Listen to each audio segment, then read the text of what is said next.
Hi guys, welcome to the channel. In today's video, I'm going to show you how you can activate Women's History Month theme on Facebook Messenger.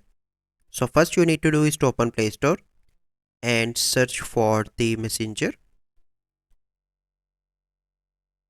You need to update your Messenger application first by clicking on this update. Once you've done that, you simply need to go back and you need to open Messenger application. Once you open, you simply need to select any conversation. Then you need to click on this icon on the top right.